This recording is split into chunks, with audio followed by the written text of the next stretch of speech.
হেৰা এনআৰচিৰ সম্পূৰ্ণ খচৰাখন যে প্ৰকাশ হোৱা কথা আছিল কিবা গম পাইছা নেকি বিজ্ঞাপন এটা পাইছো দাদা বলক দাদা এনআৰচি অফিচ যাও ভালদৰে সবিশেষ জানি লও বলা কওকচোন কিয় বা আহিল এনআৰচিৰ সম্পূৰ্ণ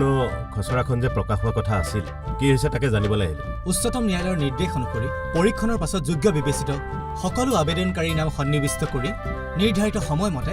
এনআৰচিৰ সম্পূৰ্ণ খচৰাখন প্ৰকাশ কৰা হ'ব খচৰাখন ওলোৱাৰ পাছত বা কি হয় এনআৰচিৰ সম্পূৰ্ণ খচৰাখন প্ৰকাশ পোৱাৰ পাছত দাবী আৰু আপত্তি জনোৱা প্ৰক্ৰিয়া আৰম্ভ কৰা হ'ব দাবী উত্থাপনৰ প্ৰক্ৰিয়াটো কি এনআৰচিৰ সম্পূৰ্ণ খচৰাত যদি কোনো আবেদনকাৰীৰ নাম অন্তৰ্ভুক্ত নহয় তেন্তে সেই আবেদনকাৰীয়ে নিজৰ নাম অন্তৰ্ভুক্তিৰ কাৰণে দাবী দাখিল কৰাৰ আকৌ এটা সুযোগ পাব আৰু আপত্তি জনোৱাৰ প্ৰক্ৰিয়াটো কি যদি কোনো অযোগ্য ব্যক্তিৰ নাম এনআৰচিত সন্নিৱিষ্ট হয় তেন্তে তাৰ বিৰুদ্ধে আপত্তি দাখিল কৰাৰো সুযোগ পাব স্যাৰ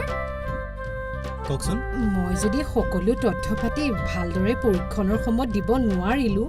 তেন্তে মই সেই তথ্য পাতি আকৌ দিয়া সুযোগ পামনে চিন্তাৰ কোনো কাৰণ নাই আপুনি তথ্য পাতিসমূহ দিয়াৰ আকৌ এটা সুযোগ এই দাবীৰ সময়তে পাব দাবী আৰু আপত্তি দাখিল কৰা পদ্ধতিৰ বিষয়ত সুকীয়া বিজ্ঞাপনত প্ৰকাশ কৰা হ'ব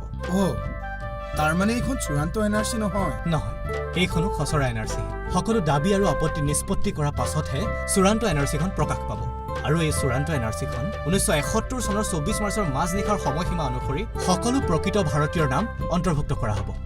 এনআৰচি আমাৰ অসমৰ কাৰণে এখন গুৰুত্বপূৰ্ণ দলিল আহক আমি সকলোৱে একেলগে এনআৰচি উন্নীতকৰণ এই প্ৰক্ৰিয়াত সহযোগিতা আগবঢ়াওঁ